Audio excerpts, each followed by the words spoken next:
আল্লাহ পাক রব্বুল আলামিন ইমামুল আম্বিয়া রাসূল পাক সাল্লাল্লাহু তাআলা আলাইহি ওয়াসাল্লামকে এই পৃথিবীতে দুটি লম্বা সফর করিয়েছিলেন। একটি সফর হলো মক্কা মুকাররমা থেকে আমার আল্লাহ পাক রব্বুল আলামিনের দরবারে লা মাকামে নিয়েছিলেন। আরেকটি সফর হলো মক্কা থেকে মদিনায় রাসূল পাক সাল্লাল্লাহু তাআলা আলাইহি ওয়াসাল্লাম লম্বা সফর করেছিলেন।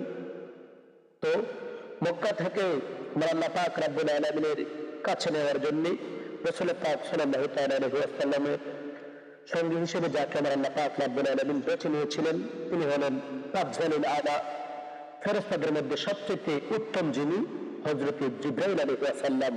সুবহানাল্লাহ সুবহানাল্লাহ সুবহানাল্লাহ।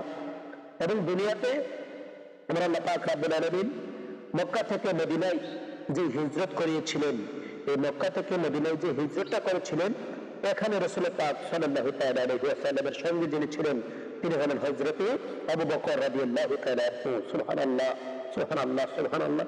এখানে প্রেমের কিছু রহস্য রয়েছে।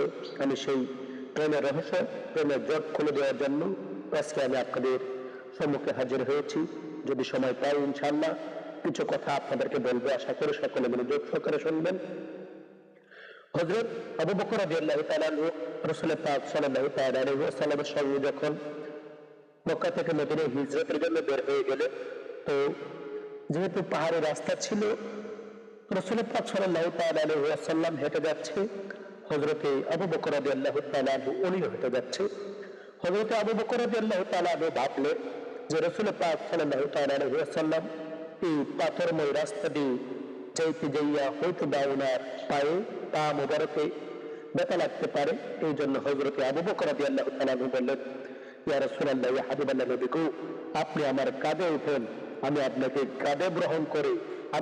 কাঁধে বহন করে আমি সামনে চলতে আরম্ভ করব। সুবহানাল্লাহ সুবহানাল্লাহ সুবহানাল্লাহ।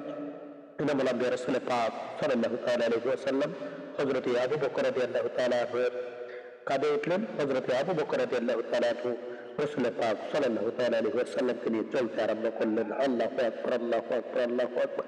তো এক পর্যায়ে যখন ওনারা গারে সুরের সামনে গেলেন, হযরত আবু বকর রাদিয়াল্লাহু তাআলা বললেন, ইয়া রাসূলুল্লাহ ইয়া হাবিবাল্লাহ নবী, আপনি গারে সুরের দরজার মধ্যে থাকেন, আমি গারে সুরে প্রবেশ করি, তার ভিতরটাকে আমি পরিষ্কার করে আসি।